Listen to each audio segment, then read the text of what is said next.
Sur une étroite bande de littoral baignée par le Gulf Stream, le Pays de Léon produit 650 000 tonnes de légumes frais chaque année. Situé à l'extrémité ouest de la Bretagne, c'est aussi l'un des bastions du mouvement coopératif français. Dès les années 60, les légumiers de la région, alors au nombre de 10 000, se sont fédérés en coopératives et ont commencé à prendre leur destin en main. Le Cerafel est une association d'organisations de producteurs qui regroupe au niveau de la Bretagne 7 organisations de producteurs. En tout, ça regroupe 2300 producteurs de fruits et légumes. Et si on rajoute les producteurs de plants de pommes de terre, ça fait 2600 producteurs. Économiquement, c'est primordial pour une région comme la Bretagne, puisque nous sommes la première région productrice de légumes au niveau européen. C'est 10 000 emplois directs pour la région et 15 000 emplois indirects.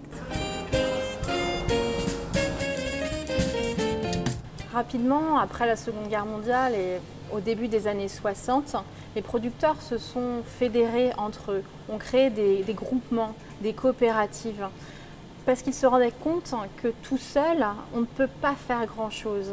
Aujourd'hui, le fait d'avoir monté des coopératives, d'avoir associé les coopératives entre elles, les groupements de producteurs, les organisations de producteurs font que quand on met en commun sa production sur le marché, on a un rapport de force qui est plus équitable entre l'aval et l'amont, entre les producteurs et les acheteurs. On peut avoir un prix rendu sur le marché qui est beaucoup plus favorable aux producteurs.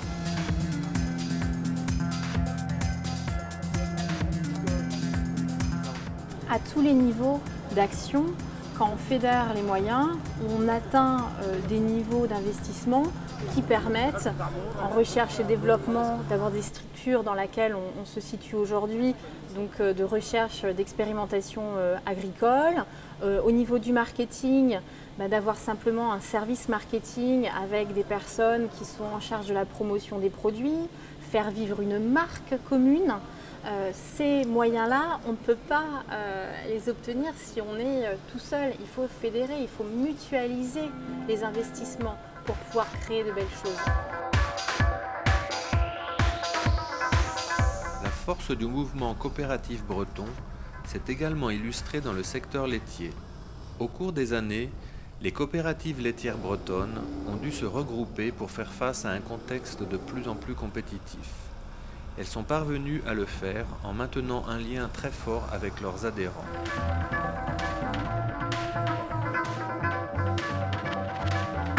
Nos clients sont amenés à grandir. Nos clients sont de plus en plus éloignés. Donc nous avons une obligation de grandir aussi pour peser, pour pouvoir négocier avec nos propres clients, voire nos propres fournisseurs. Mais en contrepartie de tout ça, plus une coopérative grandit, plus elle a aussi l'obligation de rechercher par tous les moyens la proximité avec ses adhérents. Comment on peut retrouver la proximité avec les adhérents? C'est très souvent en gérant plus de réunions d'information, plus de réunions de proximité.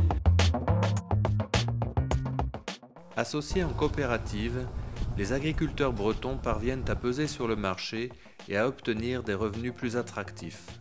Donc lorsqu'on analyse le mécanisme de rémunération des agriculteurs dans une coopérative, il faut toujours avoir à l'esprit ces trois dimensions.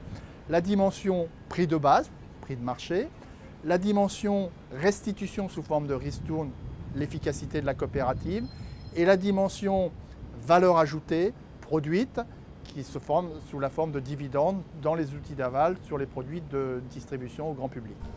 C'est ce parcours d'intégration économique que sont venus découvrir, avec le support de la FAO et de la Banque européenne pour la reconstruction et le développement, les acteurs du mouvement coopératif égyptien, marocain et tunisien.